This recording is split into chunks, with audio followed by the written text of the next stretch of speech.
Vámonos al tema político. José Horacio, estamos a menos de un año de elecciones. ¿Cómo va la cosa dentro de tu partido y qué piensas hacer tú en esta coyuntura electoral? Bueno, en Opción Democrática hay muchísimo entusiasmo. Estamos trabajando y creciendo cada día. Estamos impulsando la candidatura a la presidencia de la República de Virginia Antares, que es una candidata mujer y joven con un discurso totalmente fresco, que invito a que todo el mundo la conozca, la escuche, la siga en las redes sociales como Virginia Antares. También este fin de semana lo tenemos sumamente activo. Tenemos la presentación de 2 candidaturas a regidores aquí en la circunscripción 1 del Distrito Nacional del compañero Miguel Alejandro Martínez este domingo y de la compañera Rosemary Bonifacio mañana sábado. Mañana tenemos en San Juan de la Maguana el lanzamiento de la candidatura a diputado del compañero Smith Reyes, que es un excelente candidato. Yo creo que la provincia de San Juan tiene una buena opción para elegir un candidato que representa los valores de la buena política allá en la persona de Smith, que es un joven también sumamente preparado, abogado. Y también el domingo el lanzamiento de la candidatura de una reverenda con una trayectoria intachable de trabajo social y comunitario en Santo Domingo Este, en la circunscripción 1 de Santo Domingo Este, la reverenda Betania Figueroa. Así que este fin de semana está sumamente activo porque yo quiero participar en esos 4 eventos. Y nada, estamos trabajando, presentando buenas candidaturas de alternativas, porque a veces no votamos porque no tenemos opciones, y yo creo que sí hay las opciones. En Democrática estamos trabajando para ofrecerles esas buenas opciones a ese electorado crítico, a ese electorado que busca ejercer un voto consciente para tener una mejor representación en los espacios de toma de decisión que incidan en mejorar nuestra calidad de vida como dominicanos. Mira, el día de ayer nos visitó la coordinadora de Participación Ciudadana, doña Litsi, estuvo por aquí.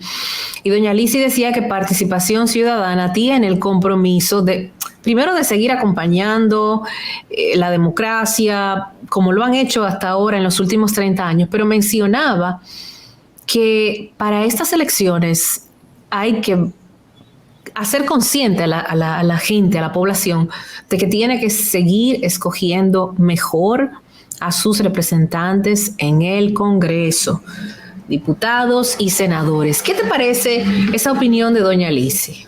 La comparto. Yo creo que necesitamos un mejor Congreso. Nosotros necesitamos un Congreso que fiscalice, que sirva realmente de contrapeso al Poder Ejecutivo. Y para eso yo invito a la ciudadanía a ejercer un voto consciente.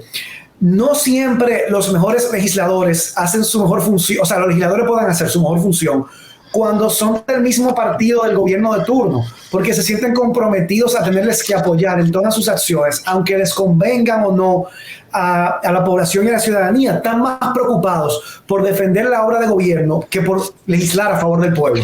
Entonces, eso yo creo que es una forma de ejercer un voto inteligente. Si le gusta un candidato quizá a la presidencia de un partido, bueno, buscar un buen candidato con una buena propuesta al Congreso Nacional de otro, que pueda hacer ese equilibrio, ese contrapeso, que vaya con una agenda propia, que pueda tener criterios independientes a la hora de hacer su función legislativa, que tenga una agenda propia de trabajo, que tenga prioridades claras, que tenga una visión de país que tú compartas como ciudadano con ese candidato que te aspira a representar. Al final nosotros estamos aquí todos los días tomando decisiones que pueden favorecer o perjudicar a la población o a grupos específicos de la población, sectores específicos.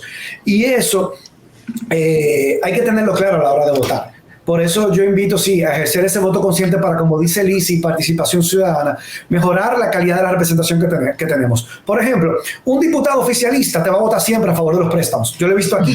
Ahora, los diputados de la oposición estamos viendo con lupa. Aún y cuando desde la oposición se criticaran los préstamos de gobiernos anteriores. ¿Cómo?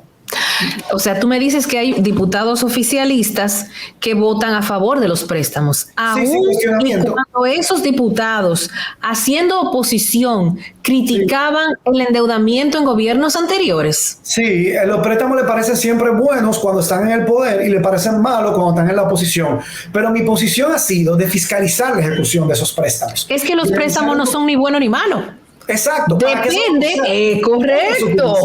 ¿Y los montos para qué? O sea, totalmente de acuerdo contigo, pero me parece que esa oposición que haces es una oposición muy valiosa porque es una oposición profunda, con contenido. No puede ser no porque no, no puede ser sí porque sí. dime por qué no me conviene o por qué me conviene. Y esa era alguna de las preguntas. Por ejemplo, esta semana se aprobó un préstamo para un programa con el que yo estoy de acuerdo, que es con el programa para el fomento al acceso a la vivienda. En la República Dominicana hay un déficit habitacional de cerca de 1 millón de viviendas. Así mismo, es cualitativo y cuantitativo de las dos. Exactamente, de los dos. Y ese es un tema que yo estoy de acuerdo, que requiere inversión pública. Ahora bien, yo preguntaba, se toma el préstamo para un programa de vivienda y no nos dice qué impacto tiene en reducir ese déficit habitacional. No nos dice cuántas familias serán beneficiadas de ese programa. No te explica por qué si se creó recientemente un Ministerio de la Vivienda, quien va a ejecutar ese préstamo para la vivienda es el Ministerio de la Presidencia en un año electoral. Entonces eso genera dudas. Y yo decía, esas son cosas que se nos tienen que aclarar antes de pedirnos que votemos a favor de ese préstamo. Y no había la información. Cuando uno preguntaba, ok, ¿cuántas familias serán impactadas por ese préstamo de $100 millones, 5.000 millones de pesos? ¿Cómo ese préstamo va a incidir en reducir ese déficit habitacional? No te dicen. Entonces tú dices, ok, nos están pidiendo que votemos. ¿Cuál es la ejecución detrás del plan? Entonces, a ciegas no podemos seguir endeudando el país. Y esa era mi crítica que yo hacía, porque este año se aprobó pero se aprobaron más de 500 millones de pesos en préstamo.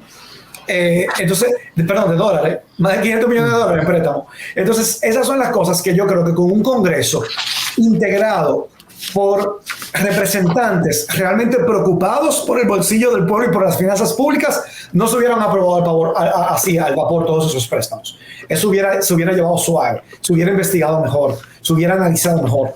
Y esas son algunas de las razones por las cuales yo creo que necesitamos un mejor Congreso, integrado por legisladores con mayores niveles de proactividad, con mayor disposición de trabajo, con mayor tiempo. Estos días yo estuve en la Universidad APEC, en un diálogo con los estudiantes de Derecho de la Universidad APEC, donde me preguntaban sobre la función legislativa. Y me preguntaban, ¿qué es una de las cosas más importantes para ser un buen legislador? Y yo digo, bueno, que tenga tiempo para trabajar, que esta sea su prioridad. Que no venga aquí un ratico para después decir, no, espérate, que tengo que ir a atender mi empresa o mi negocio o que tengo otros compromisos. No, cuando tú eres un legislador, tu compromiso más importante es el Congreso Nacional.